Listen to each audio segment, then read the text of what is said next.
AskReddit by Kex91. What is abusive, but not widely recognized as abuse? Encouraging someone when they are having destructive behaviors.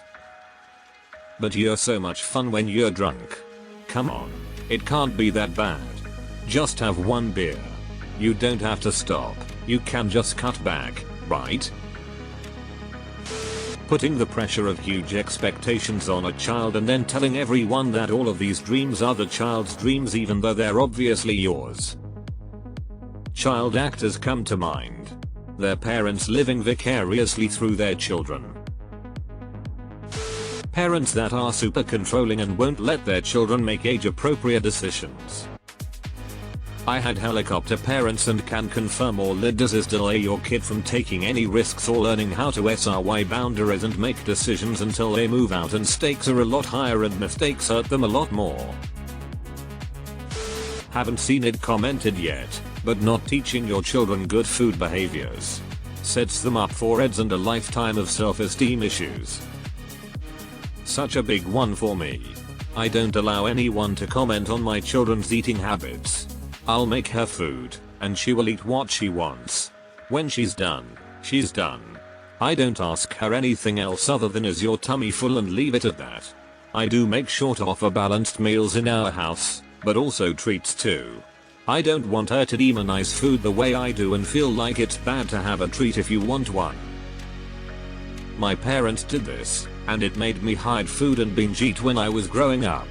I have been working with a nutritionist and personal trainer for years to rebuild my food habits and self-esteem, and this is just one big takeaway I've gotten from the experience. Using guilt to manipulate the people closest to you. My grandmother, 99, can send my mom, 80, into such darkness with a swift and stinging comment. I hate to see it, and it is absolutely abusive.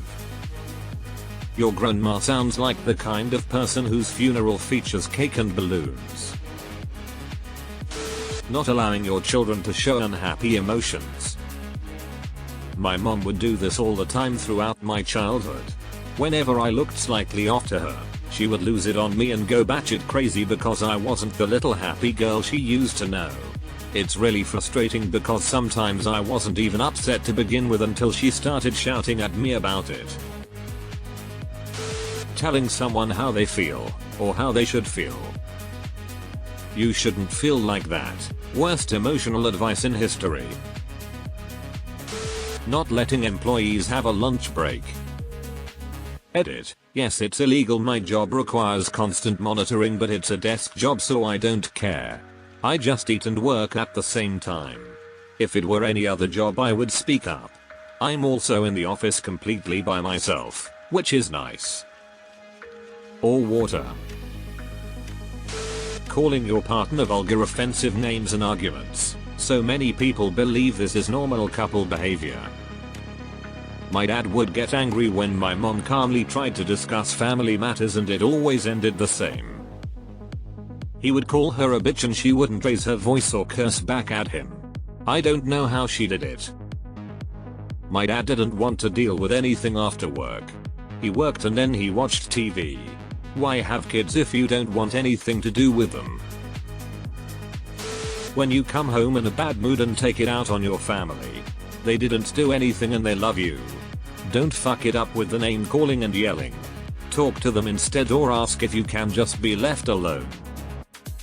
Or you come into work and do the same to your employees. Telling someone that they did not hear or see what they did. Making them question their memory and sanity just so you don't look bad. This is called gaslighting. Parental alienation. Telling lies to children about their other parent. Really screws with kids' heads because they are 50% that other person. And also making the child be a mediator between parents because they are so immature that they can't behave like adults. Trying to shame gaslight someone out of their own aspirations, pursuing their own happiness due to your own insecurities and jealousy. My mother made me feel like I was abandoning her and told me that I was the worst son ever just because I was 18 and moving out for college. Thanks for encouraging me to grow up. rage driving. Intentionally driving fast recklessly to frighten passengers. My dad did this. I did something to piss him off, staying till late at friend's house, not remembering to inform him that I'd be there. I don't remember the cause, only that we were probably going to crash down a ravine on the drive home, cause he to drive home. The point that I'd made him do this because of how angry he was at whatever. This was on narrow mountain roads. Being yelled at all the time, and those yells either having subtle or not threats, even if there's no action on those words, it counts as mental abuse. I was in a relationship like this. The slightest inconvenience and she'd scream at me. If she got lost while she was driving, she screamed at me to find directions. I used to sit at work and read quitting time because I knew I had to go home. A month after the breakup, a friend was driving me to look for an apartment and stated that we were lost. I had a panic attack hearing him say that. It was after that I figured out that I didn't walk away from that relationship unscathed. Taking a kid's door. Privacy and control issues for life. Deny your kid any semblance of privacy, and they will become excellent at hiding things from you. It's a power play punishment, not an instructive one. At least not in the way parents hope. It's especially backward-headed when used as a punishment for hiding things from the parents, as it reinforces that things must be hidden better. My dad used to do this a lot. You're dead on about it, reinforcing that you should hide things, particularly personal issues problems for me. Still don't feel comfortable being open with him even though he's much more chill at this point. Not providing emotional support, shutting down someone's emotions and telling them they are invalid or don't matter. Once I was in a pizza place and the manager owner was yelling at an employee something along the lines of, "So what if your family dog died? There are thousands of them looking for a home. Just get another one after work."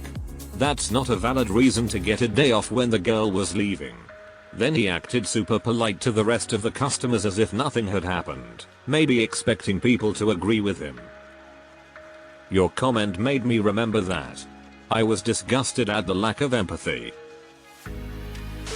The silent treatment. My mom would give me the silent treatment for weeks at a time. This caused a few things to happen.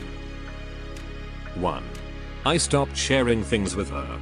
I never knew what would offend her, so I don't really spend much time with her and I'm very selective about what I tell her. 2. I take her opinion with a grain of salt. 3. My walls are very high with everyone. 4. Now, decades later, ignoring me will instantly make me flip my shit. Compulsive, consistent, lying. You take away someone's ability to consent to a situation when you lie to them. Deleted. Parentification of a child, usually the eldest child.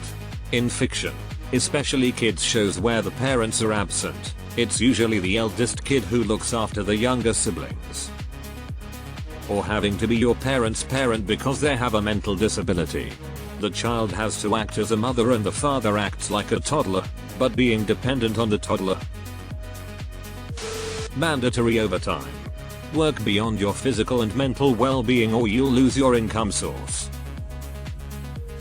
IDK if this is everywhere, but this is certainly my experience. Bullying in school. We all know that bullying is abusive, but schools never treat it as such and neither do parents. The way schools deal with bullying is also very enabler, like if you stand up for yourself, suddenly you're just as bad. This is literally not how it works at all. Psychologists and abuse specialists do not recognize reactive abuse as a legitimate form of abuse. God, I can name so many things. 1. Subtle comments about somebody's appearance, in hopes that they'll become insecure with themselves. 2.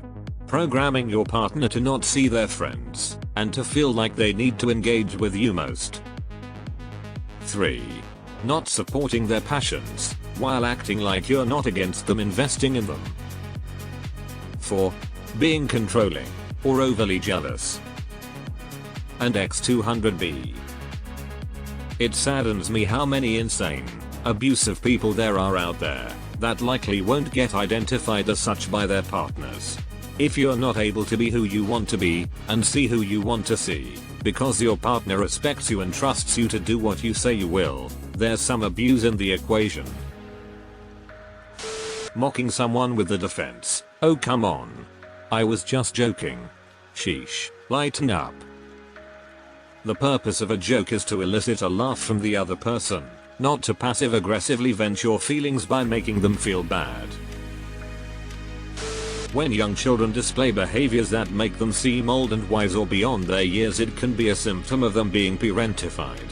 I recently sat through an awards ceremony that was all red flags. Children receiving awards for noticing when their teachers were not feeling well, checking on everyone else, putting the adults' feelings before their own. Those kids are probably not okay. They have to learn to read facial expressions and overall tone for safety. Children who pick up on things like that generally are walking on eggshells at home and are constantly trying to avoid the bomb or defuse the bomb that are their emotionally explosive parents. Neglect, including neglecting your child's mental health. Staying in an unhealthy marriage for the kids. My parents are still together to this day despite practically despising each other, and it made our household so miserable to grow up in.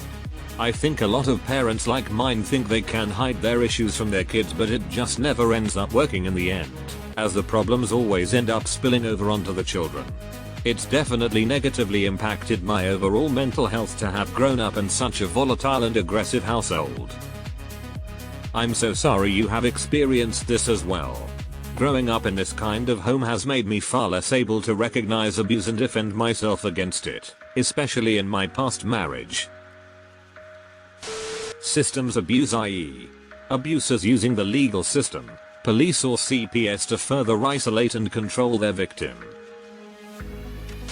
Emotional blackmail. Thinking you own your child's life forever.